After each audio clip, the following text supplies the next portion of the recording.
ನರಳಿ ನರಳಿ ಬೆಂಡಾಗಿರೋ ಪವಿತ್ರ ಗೌಡ ರೋಸಿ ಹೋಗಿದ್ದಾರೆ. ಪರಪ್ಪನ ಅಗ್ರಹಾರದಿಂದ ಆಚೆ ಹೋದ್ರೆ ಸಾಕು ಅಂತ ಜಾಮೀನಿಗಾಗಿ ಕೋರ್ಟ್ ಮೊರೆ ಹೋಗಿದ್ದಾರೆ. ಈ ಕುರಿತ ಒಂದು ರಿಪೋರ್ಟ್ ಇಲ್ಲಿದೆ.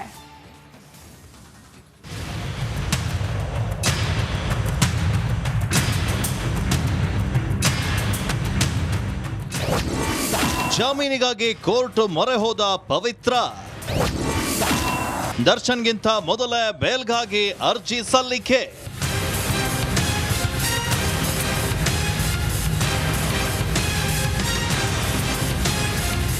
ಪರಪ್ಪನ ಅಗ್ರಹಾರದಲ್ಲೇ ಮುದ್ದೆ ತಿಂದು ಕಂಗಾಲಾಗಿರುವಂತಹ ಲಿಪ್ಸ್ಟಿಕ್ ರಾಣಿಗೆ ಜೀವನವೇ ಸಾಕು ಎಂಬಂತಾಗಿದೆ. ಹೇಗಾದ್ರೂ ಮಾಡಿ ಜೈಲಿಂದ ಹೊರ ಹೋಗಬೇಕು ಅಂತ ಹಪ್ಪಿಸ್ತಿದ್ದಾಳೆ. ಹೀಗಾಗಿ ದರ್ಶನ್ಗೂ ಮೊದಲೇ ಜಾಮೀನ್ಗಾಗಿ ಕೋರ್ಟ್ ಮೊರೆ ಹೋಗಿದ್ದಾಳೆ. ಯಾವ ಆಧಾರದಲ್ಲಿ ಪವಿತ್ರ ಗೌಡ ಅರ್ಜಿಯನ್ನ ಸಲ್ಲಿಸಿದ್ದಾರೆ, ಬೇಲ್ಗಾಗಿ ನ್ಯಾಯಾಧೀಶರ ಮುಂದೆ ಯಾವ ರೀತಿ ವಾದವನ್ನ ಮಾಡಬಹುದು, ಚಾರ್ಜ್ ಶೀಟ್ಗೂ ಮುನ್ನ ಬೇಲ್ ಅರ್ಜಿ ಹಾಕಿದ್ರೆ ಪೊಲೀಸರ ಅಬ್ಜೆಕ್ಷನ್ ಹೇಗಿರುತ್ತೆ, ಈ ಬಗ್ಗೆ ರಿಪಬ್ಲಿಕ್ ಕನ್ನಡಕ್ಕೆ ಹೈಕೋರ್ಟ್ ವಕೀಲ ಸುನೀಲ್ ಕುಮಾರ್ ಎಕ್ಸ್ಕ್ಲೂಸಿವ್ ಹೇಳಿಕೆಯನ್ನ ನೀಡಿದ್ದಾರೆ. ಸಾಮಾನ್ಯವಾಗಿ ಕಾನೂನಿನಲ್ಲಿ ಮಹಿಳೆಯರಿಗೆ ಸ್ಪೆಷಲ್ ಕನ್ಸೆಕ್ಷನ್ ಇದೆ. ಸಿಆರ್ಪಿಸಿ ಸೆಕ್ಷನ್ 437 ಪ್ರಕಾರ ಸೀರಿಯಸ್ ಅಫೆನ್ಸ್ ಇದ್ರೂ ಜಾಮೀನನ್ನು ನೀಡಲು ಅವಕಾಶವಿದೆ. ಇದೇ ಸೆಕ್ಷನ್ ಅಡಿ ಬೇಲ್ ನೀಡಿ ಅಂತ ಅರ್ಜಿಯನ್ನ ಸಲ್ಲಿಕೆ ಮಾಡಿದ್ದಾರೆ. ಸುಖ ಸುಮನೆ ಕೇಸ್ನಲ್ಲಿ ಸಿಲುಕಿಸಿದ್ದಾರೆ ಅಂತ ವಾದವನ್ನ ಕೂಡ ಮಾಡಬಹುದು. ರೇಣುಕಾ ಸ್ವಾಮಿ ಅಶ್ಲೀಲ ಮೆಸೇಜ್ ಕಳಿಸಿದ್ದನ್ನ ದರ್ಶನ್ ಗಮನಕ್ಕೆ ತಂದಿದ್ದೇನಷ್ಟೇ. ಆದ್ರೆ ಏನೋ ಅಚಾತುರ್ಯ ಆಗೋಗಿದೆ. ಇದರಲ್ಲಿ ನನ್ನ ಪಾತ್ರ ಏನಿದೆ? ನಾನು ಈಗಾಗಲೇ 2 ತಿಂಗಳು ಜೈಲಿನಲ್ಲಿ ಕಳೆದಿದ್ದೇನೆ. ಆರೋಗ್ಯ ಸಮಸ್ಯೆ ಇದೆ, ಮಾನಸಿಕವಾಗಿ ಕುಗ್ಗಿದ್ದೇನೆ. ಹೀಗಾಗಿ ಬೇಲ್ ಕೊಡಿ ಅಂತ ಮನವಿಯನ್ನ ಕೂಡ ಮಾಡಬಹುದು.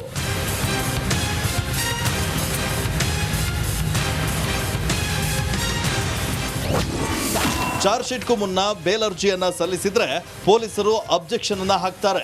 ಬೇಲ್ ನೀಡಲು ಪ್ರಬಲವಾಗಿ ವಿರೋಧವನ್ನ ಕೂಡ ಮಾಡ್ತಾರೆ. ಚಾರ್ಜ್ ಶೀಟ್ ಸಲ್ಲಿಕೆಯ ವೇಳೆ ಅವರ ಪುನರ್ ಹೇಳಿಕೆ ಕೂಡ ಬೇಕಾಗಿರುತ್ತೆ. ಬೇರೆ ಆರೋಪಿಗಳ ಉತ್ತರಗಳಿಗೆ ಕ್ರಾಸ್ ಚೆಕ್ ಅನ್ನ ಮಾಡಿಸಬೇಕು. ಹೊರಗೆ ಬಂದ್ರೆ ಸಾಕ್ಷಿಗಳ ಮೇಲೆ ಪ್ರಭಾವ ಬೀರುವ ಸಾಧ್ಯತೆ ಇದೆ. ಬೇಲ್ ಸಿಕ್ಕರೆ ಸಾಕ್ಷಿಗಳಿಗೆ ಹಣದ ಆಮಿಷವನ್ನ ಒಡ್ಡುವ ಸಾಧ್ಯತೆ ಇದೆ. ಇತರೆ ಆರೋಪಿಗಳು ಕೂಡ ಜಾಮೀನಿಗಾಗಿ ಅರ್ಜಿಯನ್ನ ಸಲ್ಲಿಸಬಹುದು. ಹೀಗಾಗಿ ಕೇಸ್ ದಿಕ್ಕು ತಪ್ಪುವ ಸಾಧ್ಯತೆ ಇದೆ ಅಂತ ಪೊಲೀಸರು ಅಬ್ಜೆಕ್ಷನ್ ಹಾಕ್ತಾರೆ.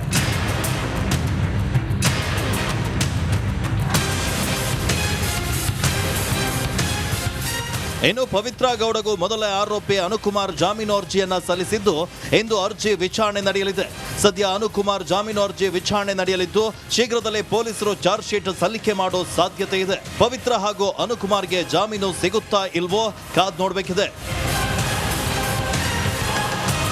ಧ್ರುವರಾಜ್, ರಿಪಬ್ಲಿಕ್ ಕನ್ನಡ, ಬೆಂಗಳೂರು.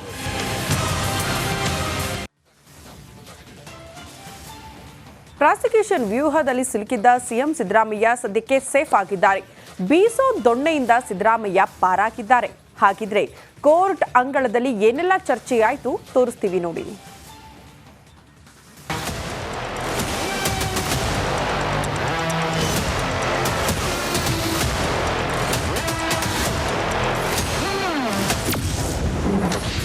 ಬೀಸೋ ದೊಣ್ಣೆಯಿಂದ ಪಾರಾದ ಸಿಎಂ. ಮುಡಾ ವ್ಯೂಹದಲ್ಲಿ ಸಿದ್ದರಾಮಯ್ಯ ಸೇಫ್. ಮುಡಾ ವ್ಯೂಹದಲ್ಲಿ ಸಿಲುಕಿ ವಿಲವಿಲ ಅಂತ ಒದ್ದಾಡ್ತಿದ್ದ ಸಿದ್ದರಾಮಯ್ಯ ಬೀಸೋ ದೊಣ್ಣೆಯಿಂದ ಪಾರಾಗಿದ್ದಾರೆ. ಮುಡಾ ಹಗರಣದ ವಿಚಾರಣೆಯಿಂದ ಸೇಫ್ ಆಗಿದ್ದಾರೆ. ಅಹಿಂದ ರಾಮಯ್ಯಗೆ ಹೈಕೋರ್ಟ್ ತಾತ್ಕಾಲಿಕ ರಿಲೀಫ್ ಕೊಟ್ಟಿದೆ. ಮುಡಾ ಹಗರಣದಲ್ಲಿ ಸಿಎಂ ಸಿದ್ದರಾಮಯ್ಯ ವಿರುದ್ಧ ರಾಜ್ಯಪಾಲರು ತನಿಖೆಗೆ ಆದೇಶಿಸಿದ್ರು.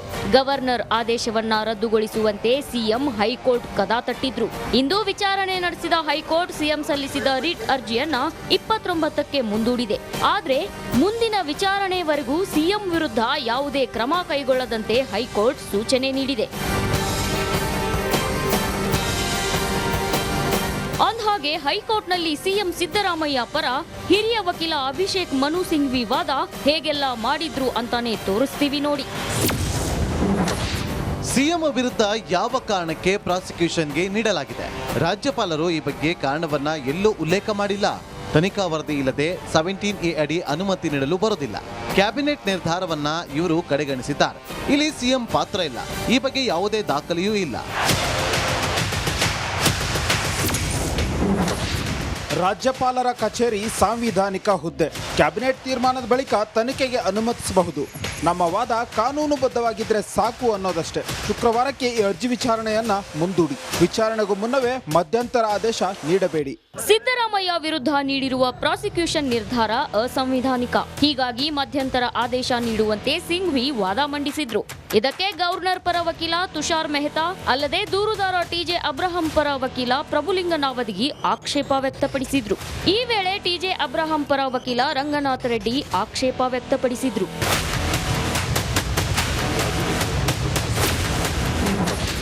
ರಂಗನಾಥ್ ರೆಡ್ಡಿ ವಾದ, ಸಿಎಂ ಸೇರಿ ಎಲ್ಲ ಆರೋಪಿಗಳು ದಾಖಲೆಗಳನ್ನ ತಿರುಚಿದ್ದಾರೆ.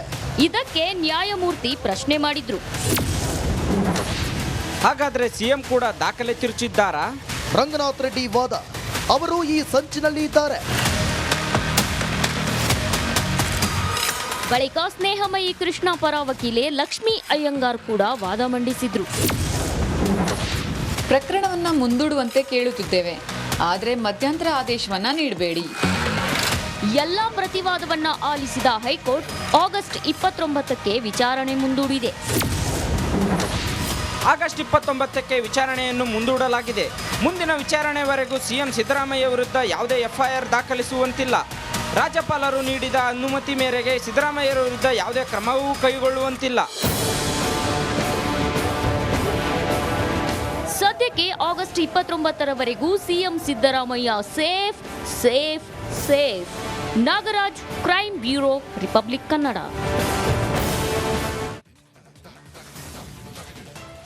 ನಿನ್ನೆ ಸಿಎಂ ಸಿದ್ದರಾಮಯ್ಯ ಪರ ಪ್ರತಿಭಟನೆ ಮಾಡುವಾಗ ಕಾಂಗ್ರೆಸ್ ಎಂಎಲ್ಸಿ ಐವಾನ್ ಡಿಸೋಜಾ ವಿವಾದಾತ್ಮಕ ಹೇಳಿಕೆಯೊಂದನ್ನು ಕೊಟ್ಟಿದ್ದಾರೆ. ಅದೇನು ಈ ಸ್ಟೋರಿ ನೋಡಿ.